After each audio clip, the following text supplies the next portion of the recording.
موضوع الدرس في أحوال الأشقياء يوم القيامة.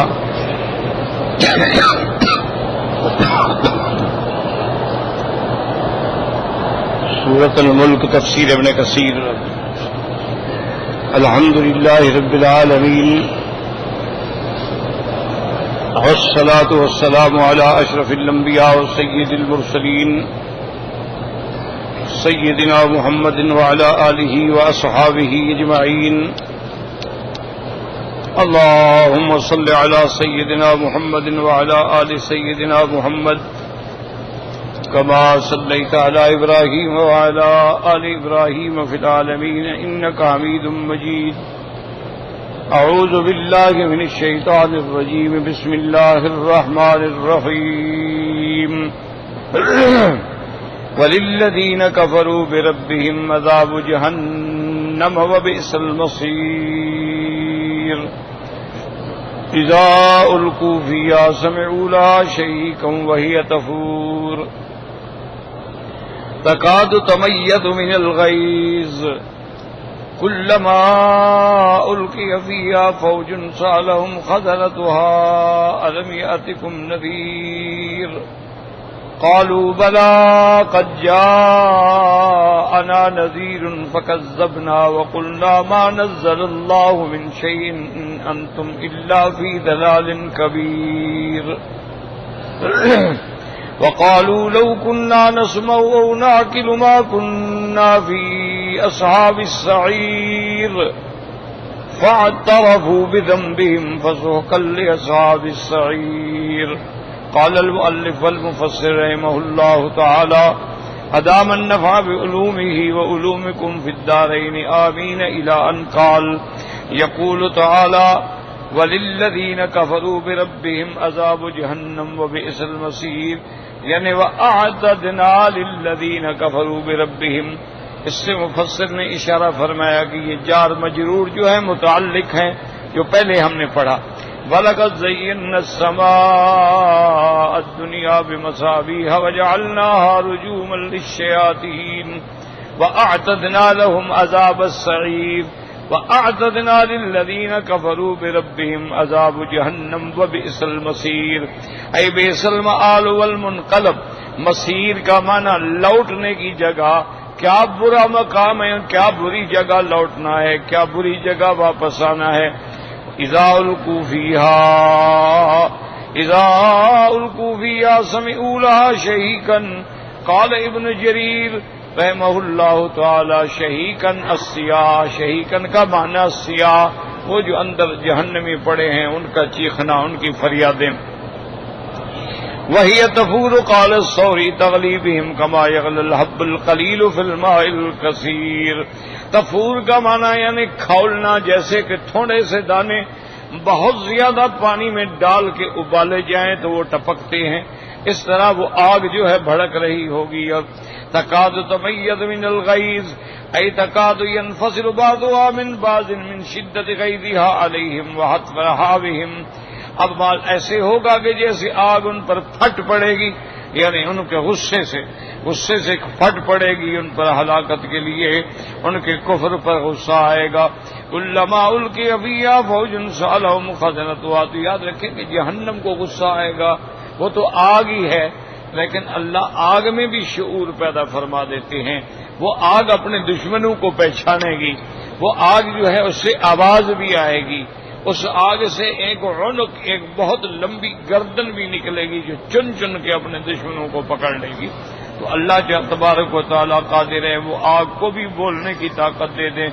اللہ تبارک و تعالیٰ قادر ہے وہ آگ کو بھی پہچاننے کی طاقت دے دیں. جیسے کہ ابراہیم علیہ السلام کو جب آگ میں ڈالا گیا تو اللہ نے براہ راست حکم جاری فرمایا قلنا یا نار کونی بردا وسلاما علی ابراہیم. اللہ نے فرمایا آگ ٹھنڈی ہو جا، لیکن اتنا ٹھنڈی بھی نہ ہو کہ ابراہیم علیہ السلام کو ٹھنڈ سے تکلیف پہنچے. وسلاما معتدل علی ابراہیم. مفسرین نے لکھا ہے اللہ نے جو آگ کو حکم دیا اور آگے علی ابراہیم کی قید لگا دی، ورنہ پوری دنیا کی آگ ٹھنڈی ہو جاتی. تو اب اللہ نے آگ میں بھی یہ شعور پیدا کر دیا کہ پہچانو میرا خلیل آ رہا ہے. تو آگ نے پہچانا اور ٹھنڈی ہو گئی۔ اللہ پانی میں بھی چاہے شعور پیدا کر دیں کہ موسیٰ علیہ السلام گزرے تو گزرنے دو اور فرعون گزرے تو پکڑ لو، یہ تو اللہ کے ہاتھ میں ہے نا۔ یہ کہنا کہ آگ کیسے بولے گی یا آگ سے کیسے آوازیں آئیں گی یا آگ کو کیسے غصہ آئے گا، اللہ پاک قادر ہیں، جس چیز میں چاہے عقل پیدا فرما دیں، جس چیز میں چاہے شعور پیدا فرما دیں اور جس چیز میں چاہے کلام پیدا فرما دیں۔ اللہ تبارک و تعالیٰ نے پتھروں کو بھی کلام کرنے کا حکم دیا ہے، اور اس کے بعد فرماتے ہیں تکاد تمیز من الغیظ۔ آپ لوگ بعد میں آتے ہیں اور سب کی گردنیں پھلانگ کے آگے بیٹھتے ہیں، یہ حرام ہے، ناجائز ہے۔ جو لوگ پہلے بیٹھے ان کا کیا گناہ ہے؟ اب سفید داڑھی والے آپ کے پیچھے ہیں، آپ جناب شیو کرا کے آگے آ گئے ہیں، ماشاءاللہ۔ انا للہ و انا الیہ راجعون۔ کیا کہے آدمی، کس کس بات کا رونا روئے، بس ٹھیک ہے جی، کچھ نہیں، پر کوئی اثر ہونا ہوتا تو پہلے نہ ٹھیک ہو جاتا۔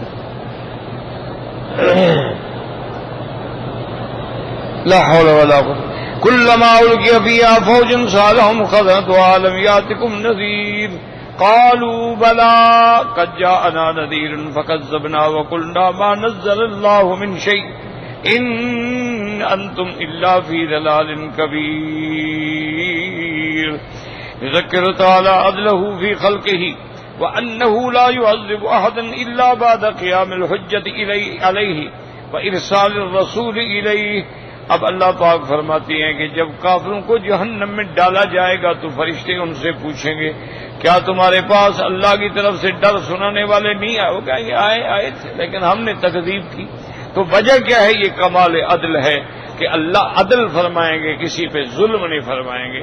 اللہ تبارک و تعالیٰ اتمام حجت کر لیں گے، حتیٰ کہ جس کو جہنم میں ڈالیں اس کو ماننا ہوگا کہ واقعی میرا جرم ہے، اس لیے میں جہنم میں ڈالا جا رہا ہوں۔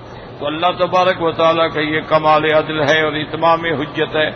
جیسے اللہ کا فیصلہ ہے کہ کسی قوم پہ اللہ عذاب نہیں بھیجتے جب تک ان کے پاس پیغمبر نہ بھیجیں، وما كنا معذبین حتی نبعث رسولا۔ اللہ فرماتے ہیں کہ جب تک ہم ان کے پاس پیغمبر نہ بھیجیں ہم ان کو عذاب ہرگز نہیں دیتے ہیں۔ حتی اذا جاؤوا وفتحت ابوابها وقال لهم حتى إذا جاءوها فتحت أبوابها وقال لهم خزنتها ألم يأتكم رسل منكم يتلون عليكم آيات ربكم وينذرونكم لقاء يومكم هذا قالوا بلى ولكن حقت كلمة العذاب على الكافرين۔ اللہ فرماتے ہیں جب وہ جہنم پہ آئیں گے اور جہنم کے دروازے کافروں کے لیے کھلیں گے، قال لهم خزنتها، تو جہنم پر جو اللہ کے فرشتے ہیں وہ ان سے پوچھیں گے الم یاتکم رسل منکم یتلون علیکم آیات ربکم، کیا اللہ نے تمہارے پاس اپنے پیغمبر نہیں بھیجے جنہوں نے آ کر تم پر اللہ کی آیات نہیں تلاوت کی؟ وینذرونکم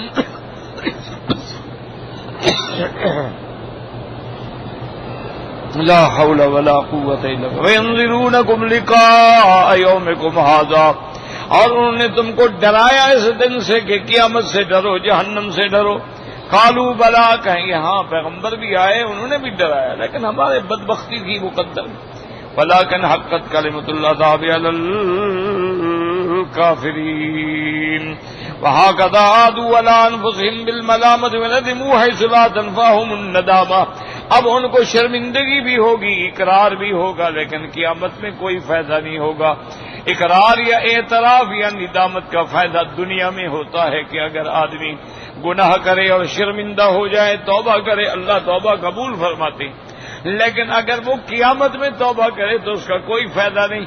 اسی طرح جب آدمی پر موت قریب آ جائے، پانی اندر نہ جائے، غرغرہ ما لم یغرغر، حدیث پاک میں آتا ہے کہ جب تک وہ غرغرہ میں نہ پہنچے توبہ قبول ہوتی ہے، اس کے بعد توبہ قبول نہیں ہوتی۔ اسی طرح اذا طلعت الشمس من مغربها، جب سورج مغرب سے طلوع ہو جائے گا تو اغلقت ابواب التوبہ، توبہ کے دروازے بند ہو جائیں گے۔ اس لیے حکم ہے کہ توبو جلدی سے جلدی توبہ کرو، اللہ کی طرف رجوع کرو۔ اب ایک بات یہاں بھی سمجھ لیں کہ اللہ کا فیصلہ ہے کہ جب تک رسول نہ بھیجیں وہ کسی قوم پہ عذاب نہیں بھیجتے۔ اچھا، اب مثلا ہم تصور کر لیتے ہیں کہ دنیا میں ایک ایسا علاقہ ہے، ایک ایسا مقام ہے کہ جہاں بندے تو ہیں لیکن ان کے پاس کوئی پیغمبر نہیں گیا. ایسے دنیا میں ایسے بڑے بڑے مقامات ہیں نا جہاں اللہ کی مخلوق ہے، یا ایسے مقامات ہیں جہاں بالکل یعنی منجمد شمالی ہے. یا علی سبیل المثال یوں سمجھ لیں کہ ایک بچہ ہے، پیدا ہوتا ہے، اس کو ماں پھینک دیتی ہے اور وہ بچہ پہاڑوں کے کسی غار میں ڈال دیا جاتا ہے. وہی اللہ انتظام کر دیتے ہیں کہ کوئی جانور آ کے دودھ پلا دیتا ہے، اس کی غذا ہو جاتی ہے، وہی بچہ جوان ہو جاتا ہے. اس کو کوئی بندہ ملا ہی نہیں. اگر ایسا بندہ مر جائے تو اب اللہ کا نظام تو یہ ہے کہ جب اس کو پیغام ہی نہیں پہنچا، دعوت توحید ہی نہیں پہنچی، تو کیا اس کو عذاب ہوگا؟ اگر اس کو عذاب ہو تو پھر تو بے انصافی ہے نا کہ اس کو تو کسی نے سمجھایا ہی نہیں، دعوت توحید ہی نہیں دی.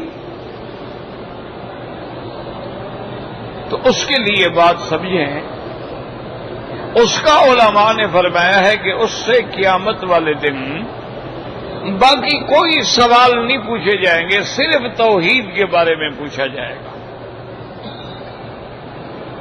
کہ بھی تم خدا کو مانتے ہو؟ وہ کہتے ہیں ہاں میں مانتا ہوں. تو بس اسی پہ نجات ہو جائے گی. چونکہ توحید جو ہے یہ عقیدہ ہے، فطرت ہے، ہر بندے کی فطرت میں یہ موجود ہے کہ میرا کوئی پیدا کرنے والا ہے. وہ نہیں سمجھ سکتا کوئی، بالکل یعنی ضعیف ہو، کمزور ہو، چھوٹا ہو، بڑا ہو، اس کو سمجھ ہے ابھی یہ پہاڑ ایسے تو نہیں بن گئے نا، یہ آسمان، زمین، سورج، چاند نظام کوئی چلانے والا ہے نا. اسی لیے ایک صحیح حدیث میں ہے، ایک کافروں کی کنیز تھی، ان کی باندی تھی، وہ چپکے سے بیچاری اسلام لے آئی لیکن کسی پہ اسلام ظاہر نہیں کرتی تھی ڈر کے مارے. اب وہ بیمار ہو گئی، حضور صلی اللہ علیہ وسلم کو پتہ چلا تو حضور پاک تشریف لے گئے اس کی عیادت کرنے کے لیے. جب حضور پاک وہاں تشریف لے گئے تو آپ نے اس سے پوچھا کہ این اللہ ہو، اے بچی یہ بتاؤ خدا کہاں ہے؟ اس نے اشارہ کیا کہ اوپر ہے. تو آپ نے دوسرا سوال پوچھا کہ من آنا، میں کون ہوں؟ اس نے کہا محمد الرسول اللہ صلی اللہ. حضرت نے فرمایا کافروں سے ہٹ جاؤ، انہا مسلمۃ، یہ مسلمہ ہے، اب اس کی موت، جنازہ، کفن، دفن میں محمد مصطفیٰ کر، اب یہ میری بیٹی. تو اب وہ بیچاری اتنی جانتی تھی تو اسی پہ نجات ہو جائے گی. اس سے یہ نہیں پوچھا جائے گا کہ نماز کے فرض کتنی ہیں، مستحب کتنی ہیں، واجب کتنی ہیں. شریعت تو اس نے پڑھی نہیں بیچاری نے، اس کو کیا پتا شریعت کے احکامات کا. اچھا اسی طرح اب یہ دیکھیں کہ مثلا اب یورپ ہے، بڑے بڑے ملک ہیں، تو وہاں نصرانی بھی ہیں، وہاں یہودی بھی ہیں، وہاں بدھ مذہب کے لوگ بھی ہیں، وہاں ہندو بھی ہیں، سکھ بھی ہیں، یا انڈیا میں ہیں، ہر جگہ ہے.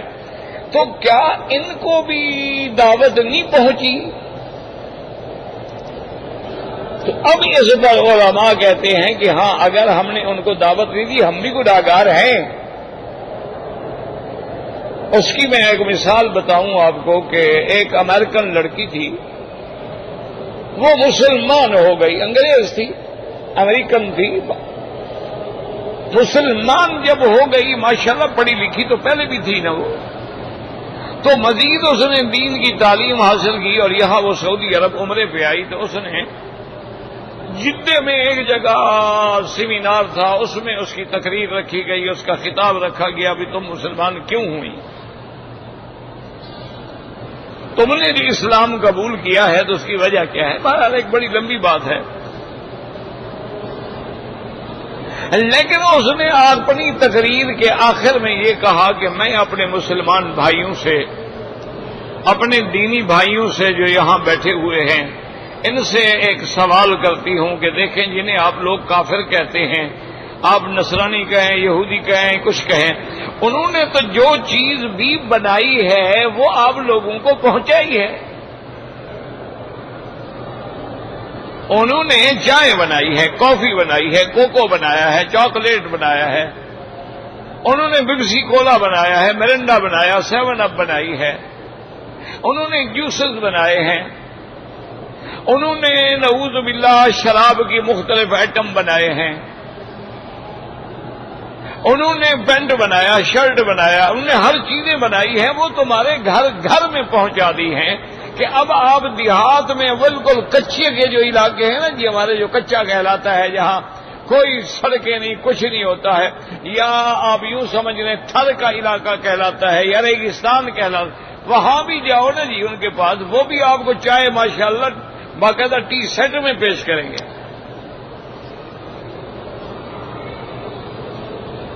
باقاعدہ وہ چینک ہوگی، پیالیاں ہوں گی، باقاعدہ جناب چائے بنا کے وہ لے آئیں گے، آپ کو پلائیں گے۔ تو انہوں نے کہا کہ ہم نے تو جو چیز بھی بنائی ہے نا، ہم نے آپ لوگوں کے ہر گھر میں پہنچا دی ہے، ہم نے اینک بنائی ہے، ہر ضرورت مند کو پہنچا دی ہے، ہم نے سن گلاسز ایجاد کیے ہیں کہ دھوپ میں نقصان نہ ہو تو ہر بندے کو پہنچا دیے ہیں۔ لیکن جب یہ چیزیں تمہارے پاس جب جنت اور جہنم کی چابیاں تھیں تو تم نے کیوں نہیں ہمیں دین پہنچایا؟ اس نے کہا ایک موٹی سی بات یاد رکھو کہ میں مسلمان ہو گئی، میرے پاس کچھ لوگ آئے، اسلام پہنچایا، میں نے مطالعہ کیا، مسلمان، لیکن میرا ماں باپ جو ہے وہ کفر پہ مر گیا ہے، ان کے جہنم جانے کا ذمہ دار کون ہے؟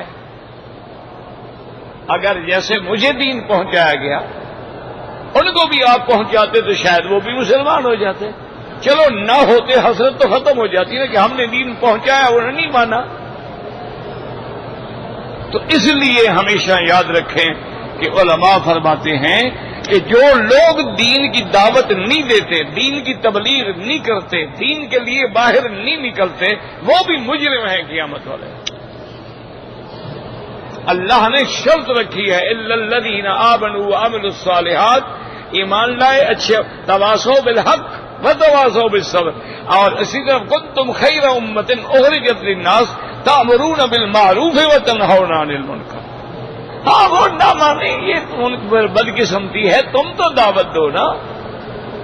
اگر تم ان کو دعوت ہی نہ دو، تم ان پر دین پیش ہی نہ کرو، تم ان کو اسلام کی طرف ہی نہ بلاؤ، تو پھر قیامت میں ہم بھی برابر کے مجرم ہیں۔ جیسے حدیث میں آتا ہے کہ برائی ہو رہی ہے، تم علاقے میں ذمہ دار ہو، طاقت سے مٹا دو، اگر طاقت نہیں ہے زبان سے کہو، زبان سے بھی نہیں کہہ سکتے ہو تو دل میں تو برا سمجھو نا، اور دل میں برے سمجھنے کا کیا معنی ہے کہ ان سے الگ ہو جاؤ۔ جس بندے کو دل سے برا سمجھتے ہو اس سے تمہاری اٹھنا بیٹھنا ختم ہو جاتا ہے۔ تو یہ ہماری ذمہ داری ہے کہ ہم اللہ کے دین کو پہنچائیں اور اللہ کے دین کی دعوت دیں، اور جن لوگوں کو اللہ نے توفیق دی ہے ویب سائٹ کے ذریعے، فیس بک کے ذریعے، اور اب اور کئی چیزیں آ گئی ہیں دنیا کے اندر، کسی چینل کے ذریعے یا کسی کا کسی چینل پہ زور چلتا ہے، اب لوگوں نے اسلامی چینل بھی بنائے ہیں ماشاءاللہ، اللہ سعودی عرب کو بھی جزا دے، ان کے بھی کافی چینل ہیں، لیکن ابھی پوری طرح دنیا کو دعوت اسلام نہیں پہنچی ہے۔ اور پھر میری ایک بات یاد رکھیں کہ جو لوگ دعوت دینے والے ہیں نا، ان کو کہیں خدا کے لیے وہ یہ جھگڑے چھوڑ دیں۔ اس کی وجہ یہ ہے کہ ایک کافر جب سوچتا ہے نا کبھی میں مسلمان ہو جاؤں تو یار اسلام لانے کے بعد اگر میں دیوبندی بن گیا بریلوی کہیں گے کافر ہے، میں بریلوی بن گیا دیوبندی کہیں گے کافر ہے، میں شیعہ بن گیا سنی کہیں گے کافر ہے، میں سنی بن گیا تو شیعہ کہیں گے کافر ہے، تو میں تو ویسے ہی کافر کا کافر رہا، پھر مسلمان ہونے کا کیا فائدہ؟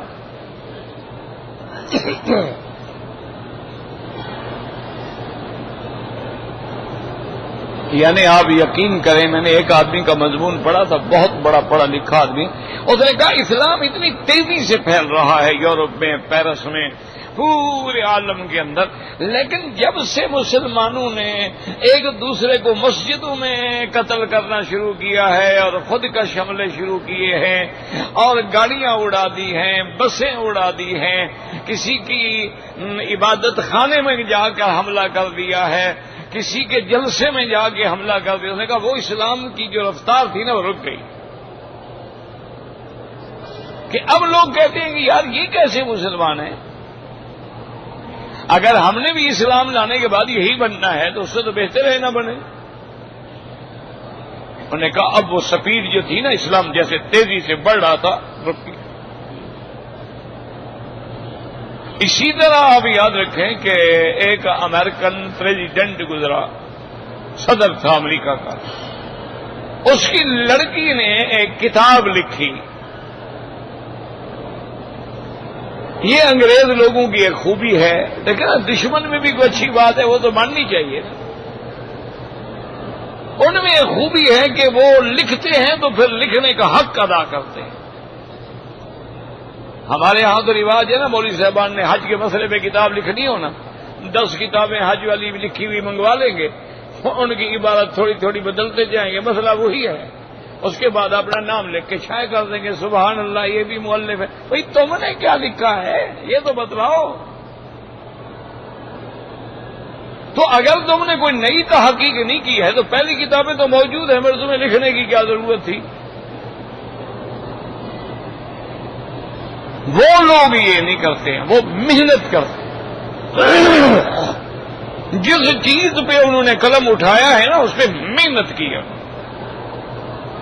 انہوں نے مثلا ایک جگہ سمجھ نہیں آئی کہ بیت المقدس کیا ہے اور مسجد اقصی کیا ہے اور مسجد صخرہ کیا ہے، تو وہ وہاں پہنچے باقاعدہ، وہاں تحقیق کی. ایسے وہ نہیں لکھ دیتے. تو اس نے ایک کتاب لکھی ہے کہ بھی میں نے مذاہب عالم کا مطالعہ کیا ہے، میں نے یہودیت کو بھی پڑھا ہے، نصرانیت کو بھی پڑھا ہے، بدھ مت کو بھی پڑھا ہے، ہندو مت کو بھی پڑھا ہے، میں نے مختلف مذاہب عالم کا مطالعہ کیا ہے اور اسلام کو بھی پڑھا ہے. اس نے کہا میں دیانت امانت کے ساتھ یہ لکھتی ہوں کہ دنیا میں سب سے اچھا، بہتر، جامع، مانے، کامل اگر مذہب ہے تو اسلام.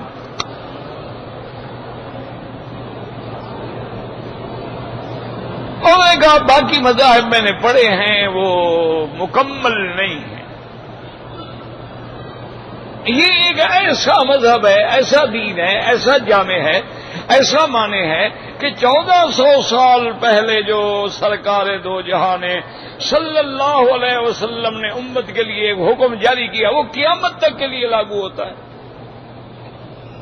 اور ہر دور میں وہ فٹ آ رہا ہے. یہ نہیں ہے کہ کچھ زمانہ گزرنے کے بعد وہ مسئلہ بدل جائے، نہیں. اچھا، اس کے بعد ان سے صحافیوں نے، پریس والوں نے سوال کیا کہ بی بی جب تم اسلام کو اتنا اچھا مذہب سمجھتی ہو اور تمام عالم کے لیے ہدایت کا ذریعہ بھی مانتی ہو تو تم خود مسلمان کیوں نہیں ہو گئی؟ تو اس نے کہا اس کی وجہ ہے. میں نے کہا کیا وجہ ہے؟ اس نے کہا جب میں اسلام میں دیکھتی ہوں نا اسلام کے اصول، ضوابط، قواعد، احکام، فرائض، اوامر، نواہی، زواجر، تو وہ تو بڑے جامع ہیں، لیکن جب میں مسلمانوں کو دیکھتی ہوں کہ اسلام کہتا ہے نماز پڑھو یہ نہیں پڑھتے، اسلام کہتا ہے شراب حرام ہے یہ ہم سے بھی زیادہ پیتے ہیں، اسلام کہتا ہے زنا حرام ہے یہ تو زنا کے رسیہ ہیں، کوئی انہوں نے کعبہ خانہ نہیں چھوڑا جہاں نہ پہنچے ہوں، اسلام کہتا ہے جوا حرام ہے یہ تو ساری ماں باپ کی جائیداد ہی جوئے میں لٹا دیتے ہیں، اسلام کہتا ہے کہ جو جیسا لباس پہنے گا قیامت میں اللہ اس کو اسی میں سے اٹھائیں گے. تو یہ تو انگریزوں والا لباس پہنتے ہیں، انگریزوں والے کپڑے پہنتے ہیں. تو میں نے غور کیا بھی اسلام تو سچا ہے لیکن یہ جو عمل نہیں کرتے یا تو اسلام پہ چلنا مشکل ہے یا پھر یہ ہے کہ کتابوں میں ویسے لکھا ہوا ہے اصل یہ سچے ہیں. اس دھوکے میں نے اسلام چھوڑ دیا کہ اگر یہی مسلمان ہے تو میں نہیں ہوتی ہوں.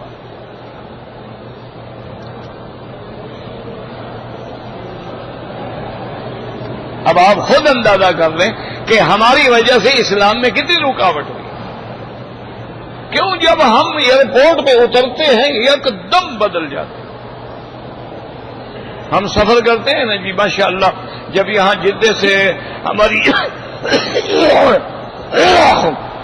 بیٹیاں اور بہنیں جہاز میں سوار ہو رہی ہوتی ہیں، باقاعدہ عبایا ہے اور برقع ہے. اچھا، اور بعض بیٹیوں کے ہاتھ میں تو تسبیح بھی ہوتی ہے چھوٹی سی ماشاءاللہ. اور جب جہاز میں بیٹھتی ہیں اور جہاز سعودی عرب کے فضائی حدود سے نکلتا ہے، برقع اٹھا کے بیگ میں اور نیچے جناب جین پہنی ہوئی ہے اور شرٹ پہنا ہوا ہے، سگریٹ ہاتھ میں ہے بیٹھی. انا للہ و انا الیہ راجعون. اور کیا کہہ سکتے؟ ہمارے ذمہ تو یہی ہے نا کہ ہم کہتے رہیں اور اللہ کے آگے روتے رہیں، اور تو ہمارے بس میں کچھ بھی نہیں. وما علینا الا البلاغ. یعنی ایسے تبدیل ہو جاتی ہے آپ پہچان نہیں سکتے. یکدم اچھا واپس جب آئیں گے پھر جناب ایک اوپر ابائے ڈال. ابھی آپ حرم کے باہر کھڑے ہو جائیں، کتنی لڑکیاں آئیں گی، اوپر برقع ہے، اندر پینٹ پہنی ہوئی ہے، جین پہنی ہوئی ہے، اوپر باقاعدہ برقع شریف ہے. اچھا، بعض میری بیٹیوں نے ایسے برقع شریف پہنے ہوئے ہیں کہ یہاں سے لے کر یہاں تک سارے ستارے لگے ہوئے ہیں، آگے سارے ستارے لگے ہوئے ہیں، یہاں ستارے. تو برقع تو چھپانے کے لیے ہوتا ہے، یہ برقع تو نہ ہوا، یہ تو فیشن ہوا. یہ کون سا برقع ہے؟ اس کے اوپر اور کپڑا ڈالو تب برقع بنے گا. لیکن اور کافر اتنا بدبخت ہے، اتنا وہ سمجھدار ہے، وہ ہر حال میں چیز ڈھونڈ لیتا ہے ہمیں برا کرنے کی. آپ ان کے برقعوں پہ غور کریں، آپ ان کے کپڑوں پہ غور کریں تو سلائی کہاں کہاں وہ کرتا ہے. بھائی سلائی ادھر نہیں، اسی جگہ کرے گا جو جگہ اس نے دکھانی ہے تمہیں. وہ روٹ بتانا چاہتا ہے نا، یہ سڑک جا رہی ہے ذرا محفوظ یاد رکھو. پیچھے سے بھی اسی جگہ وہ لکیر بنائے گا جہاں اس نے وہ روٹ دکھانا ہے تمہیں. اور مسلمان ہیں، پہن رہے ہیں ماشاءاللہ. وہ جی برقع پہنتی ہے میری بیٹی. یار یہ برقع ہے؟ کس نے کہا آپ کو کہ برقع پہنتی ہے؟ یہ تو کوئی برقع شرقع نہیں. اچھا ایک بات یاد رکھو، اس کو برقع ہی نہیں کہتے جو سر پہ نہ ہو. یہ تو گاؤن ہے، یہ تو کوٹ ہے، برقعے کا کیا تعلق ہے سے؟ لیکن اگر آپ محنت کریں نا جی تو اللہ کی رحمت سے دین آ سکتا ہے. یہ کیا وجہ تھی نا جی؟ دیکھیں اب کہ مکہ شریف سے صحابہ جاتے تھے، کچھ تجارت کے لیے جا رہے ہیں، جہاں جہاں گزرتے گئے ملک کے ملک مسلمان ہوتے گئے.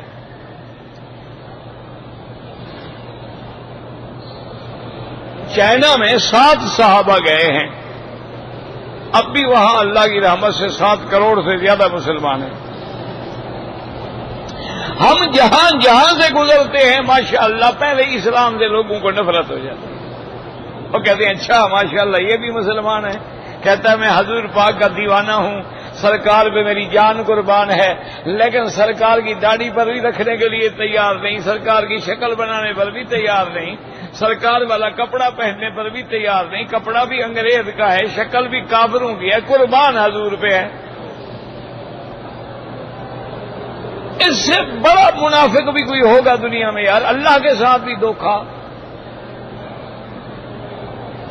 ورنہ محنت کرو بالکل تبدیلی آتی.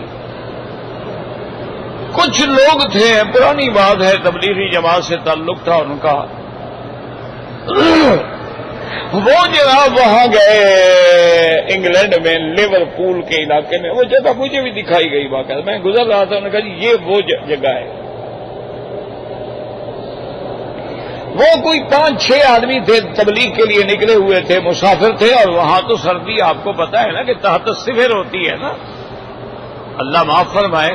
اب ان کو مسجد تو ہے ہی نہیں، مسجد مل جائے تو بیچارے مسجد میں چلے جاتے ہیں، لیکن جہاں مسجد نہ ہو وہاں کیا کریں. اچھا مسلمانوں کا گھر بھی نہیں جانتے، ان کو چرچ نظر آیا، عیسائیوں کا ایک چرچ مجھے دکھایا گیا کہ یہ ہے وہ چرچ. وہ چرچ میں چلے گئے، مر رہے تھے نا سردی سے. ہم نے کہا بھی ٹھٹھر کے مر جائیں گے، اس سے بہتر ہے اندر تو جاؤ۔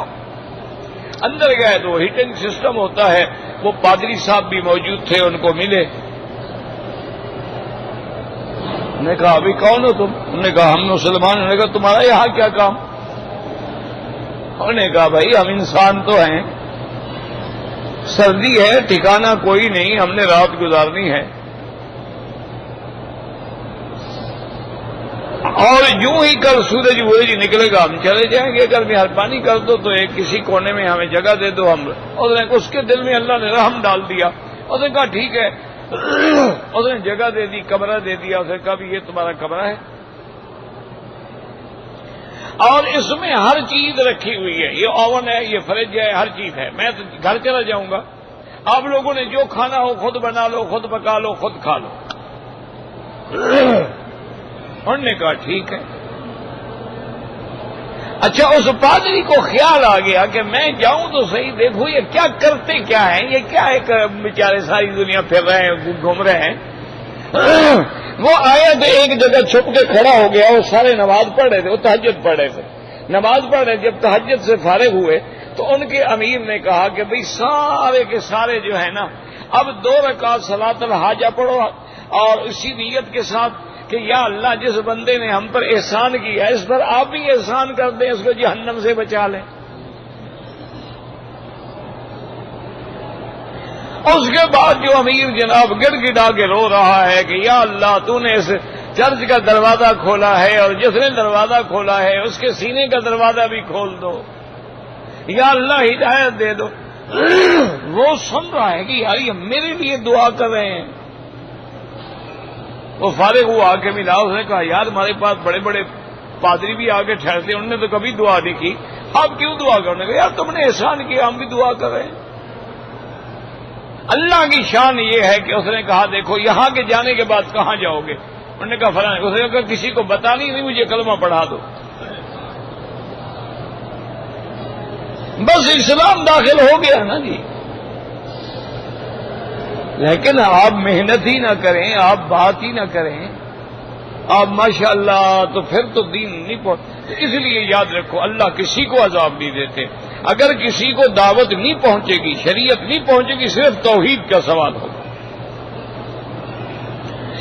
اب فرماتے ہیں لو کننا فقالوا لو کننا نسمع ونعقل ما كنا في اصحاب السعير اي لو كانت لنا عقول ننتفع بها او نسمع ما انزله الله من الحق لما كنا على ما كنا عليه من الكفر بالله والاغترار به۔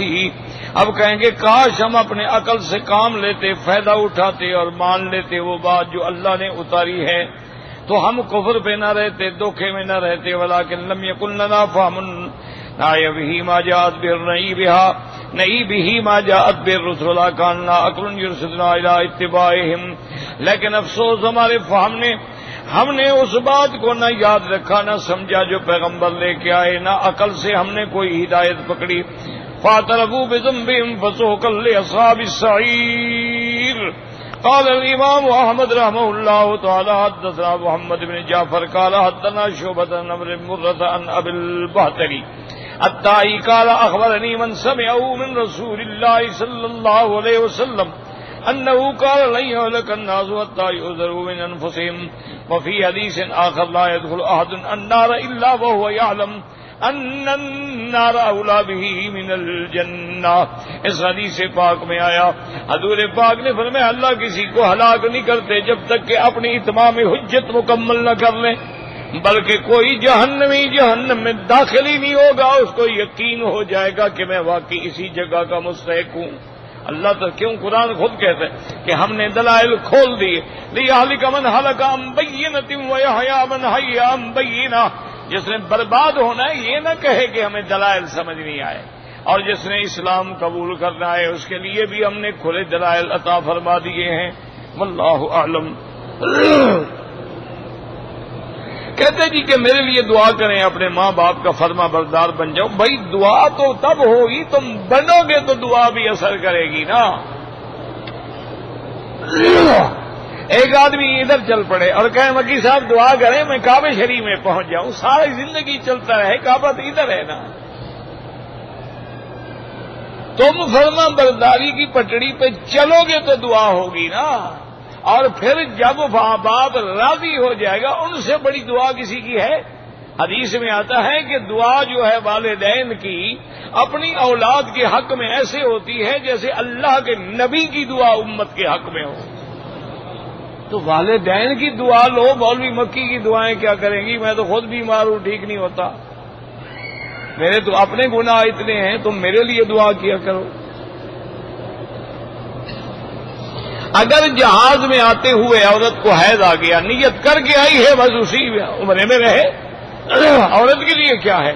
اس نے کوئی چادریں پہنی ہوئی ہیں کہ بدلے گی؟ جو کپڑے ہیں اسی میں بیٹھی رہے، جب پاک ہو جائے غسل کریں، جا کے عمرہ پورا کریں، کوئی مشکل ہی نہیں ہے۔ اگر کسی زندہ آدمی نے آپ کو عمرے کے لیے وصیت کی ہے کہ میرا کرو، پھر کر سکتے ہو۔ اگر احرام کی چادر ہم اتار کے رکھ دیں وضو کے لیے، کوئی بات نہیں، کوئی آپ کا عمرہ چادر میں بندھا ہوا ہے، جب آپ اتار کے رکھیں گے دوڑ جائے گا۔ کوئی عقل کرو یار، اللہ نے عقل دیا ہے، بھوسا بھرا ہوا ہے۔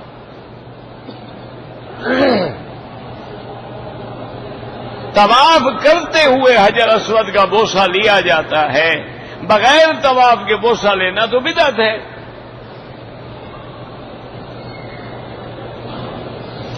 اگر 3-4 طواف اکٹھے کر لیں اور بعد میں 2 رکعت پڑھ لیں، بالکل جائز ہے۔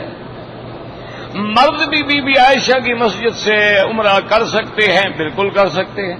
کیا مطلب ہے؟ یعنی جو کام عورت کرے وہ مرد نہیں کر سکتے؟ یا تو حضور فرما دیتے کہ بی بی عائشہ صرف تمہارے لیے ہے اور کسی کے لیے نہیں ہے، تو پھر کوئی نہ کرتا۔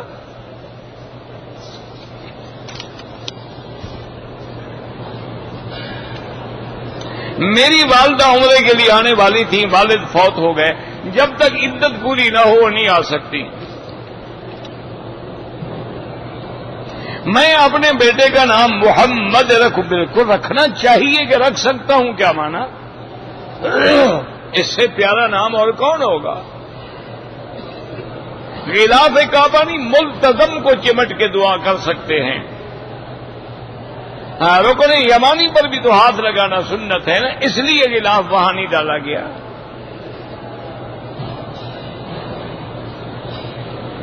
اگر ہم یہاں نماز پڑھ رہے ہیں، اگلی صف خالی ہو گئی، آپ جا سکتے ہیں نماز کی حالت میں،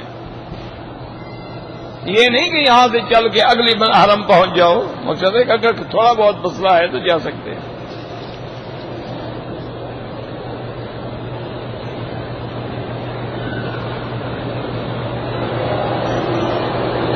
بہرحال آپ نے انڈیا سے عمرہ کیا ہے، جدے گئے، جدے سے احرام باندھ کے مکے آئے، مگر بیگم کو ماہواری مکہ میں عمرے سے پہلے آئی۔ عمرہ انہوں نے نہیں باندھا تھا تو کوئی بات نہیں، اگر عمرہ باندھ لیا ہے اب انتظار کریں پاک ہو عمرہ کر کے جائے۔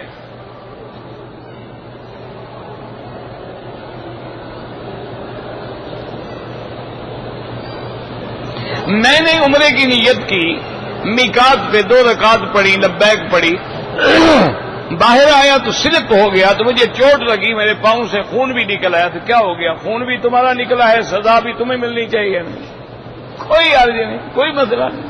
یہ سمجھتے ہیں خون نکل گیا تو دم بڑھ گیا، کیوں دم بڑھ گیا جناب؟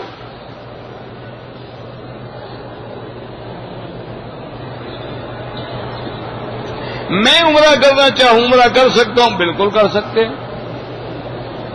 دبئی سے ٹرک میں آتے ہیں، آپ ہمیشہ مسافر ہیں اور ضروری نہیں ہے کہ آپ ہر دفعہ احرام باندھیں۔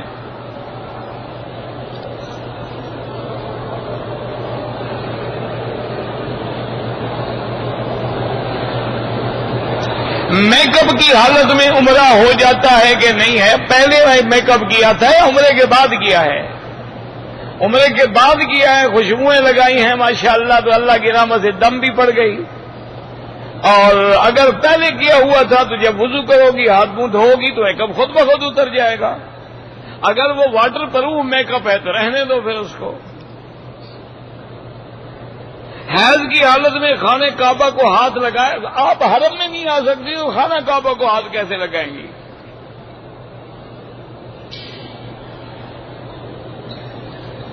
عرب کی عورتوں کو پردے کی حالت میں عمرے کی کیوں اجازت ہے؟ وہ جانتی ہیں شریعت اسی کا نام ہے کہ مرد آگے ہو تو پردہ کرو، چاہے عمرہ بھی ہو۔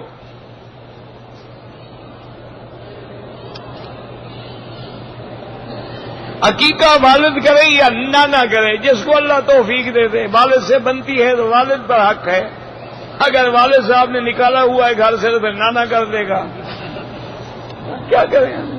کوئی نہ کرے تو کچھ بھی نہیں ہوتا، سنت ہے۔ اور کون سی تم نے سنتیں پالی ہوئی ہیں کہ باقی عقیقے کا تمہیں فکر کھا رہا ہے؟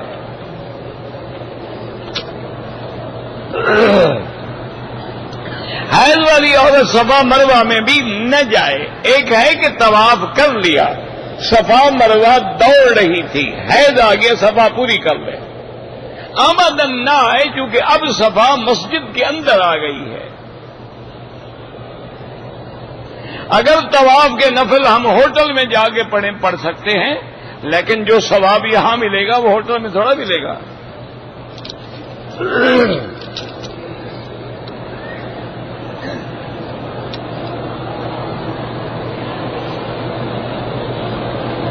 تو میں نے عرض کیا نا کہ اگر زندہ نے آپ کو کہا ہے میرا عمرہ کرو، ہو سکتا ہے۔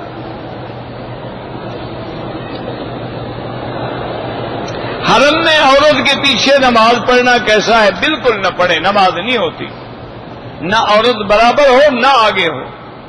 مجبوری ہو تو کوئی اپنا سترا رکھ لو، آگے کوئی چیز رکھ لو، کوئی ڈبہ رکھ لو، کوئی گتا رکھ لو، کوئی تھیلا رکھ لو۔ ہنڈی کے کام کرنے سے اگر مسلمان ملک کو نقصان پہنچتا ہو تو نہ کریں۔ اگر قرآن پڑھتے ہوئے پیر کعبے کی طرف ہے کوئی فرق نہیں پڑتا۔ اصل معنی یہ ہے کہ تم پاؤں جو کر رہے ہو تمہاری نیت توہین ہے یا مجبوری ہے؟ ایک آدمی بیمار ہے، یوں نہیں بیٹھ سکتا، کیا کرے غریب وہ؟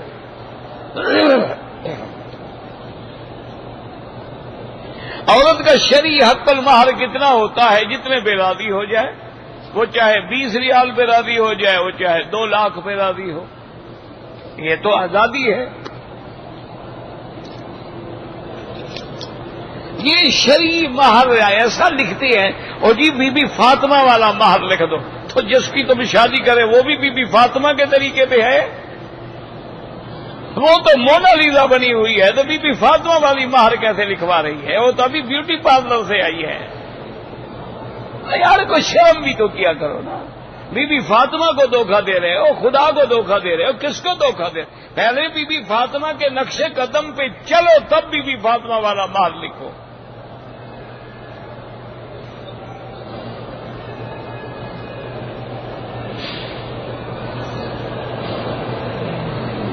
اگر ایک آدمی نے منت مانی تھی کہ میرا اللہ مجھے بچہ دے گا تو میں ایک بیل ذبح کر کے خیرات کروں گا، بچہ پیدا ہوا لیکن مر گیا، کوئی ضروری نہیں۔ منت کا معنی یہ تھوڑا تھا کہ پیدا ہوتا ہے مر جائے، معنی تھا کہ اللہ بچہ دے، عمر دراز ہو رہے تب بھی میں منت پوری کروں گا نا۔ مدینہ منورہ میں 40 نمازیں پڑھیں تو بہت بڑی فضیلت ہے، نہ پڑھ سکے تو کوئی حرج نہیں۔ اذان ہونے کے بعد اگر ہم چلتے ہوئے دکانداروں سے کہیں بھی چلو چلو نماز کرو، کوئی بات ہے، مسجد میں وہ کہہ رہا تھا وہ منع ہے۔ صلاۃ التسبیح کی حدیث ضعیف ہے، لیکن فضائل اعمال میں ضعیف حدیث پہ حجت عمل کیا جاتا ہے۔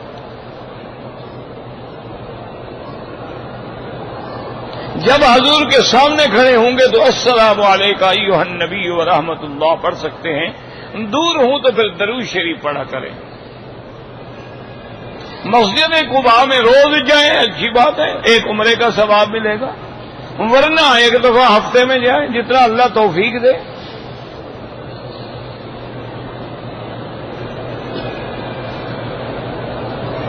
کہتے جی کہ میرے بیٹے کی شادی ہو گئی، جس دن ولیمہ کرنا تھا میرا بھائی فوت ہو گیا، تو کوئی بات نہیں، 3 دن کے بعد ولیمہ کر لو۔ 3 دن مسلمان کے لیے سوگ ہوتا ہے، ولیمہ سنت ہے۔ عورتوں کے بالوں کے لیے جو وگ بنائی جاتی ہے وہ اگر معذور ہے، گنجی ہو گئی، شرمندگی سے بیچاری پہنتی ہے، وہ الگ بات ہے، ورنہ ناجائز ہے دھوکہ دینے کے لیے جو پہنی جائے۔ عورت مسجد میں طواف کے لیے ہوٹل سے اکیلے آ جائے کوئی بات نہیں، حرم میں خانہ کعبہ میں طواف کے دوران بالکل پردہ ڈال کے رکھیں۔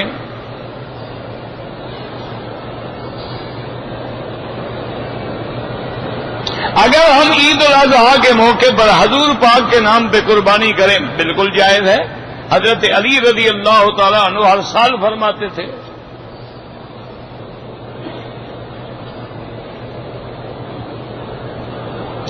مجھے پرسٹیٹ کینسر کی آپریشن میں نے کرایا، مجبوراً قطرے گر جاتے، کوئی بات نہیں، ہر نماز کے لیے وضو نیا کرو، نیچے انڈر ویئر رکھو اور نماز پڑھتے رہو، معذور ہیں آپ، مجبور ہیں، کیا کر سکتے ہیں۔ داڑھی کٹوانا مدروانا حرام ہے، بالکل حرام ہے، گناہ کبیرہ ہے۔ داڑھی کٹانے والا آدمی فاسق و فاجر ہو جاتا ہے۔ اللہم صلی علی سیدنا محمد وعلی آل سیدنا محمد وبارک وسلم۔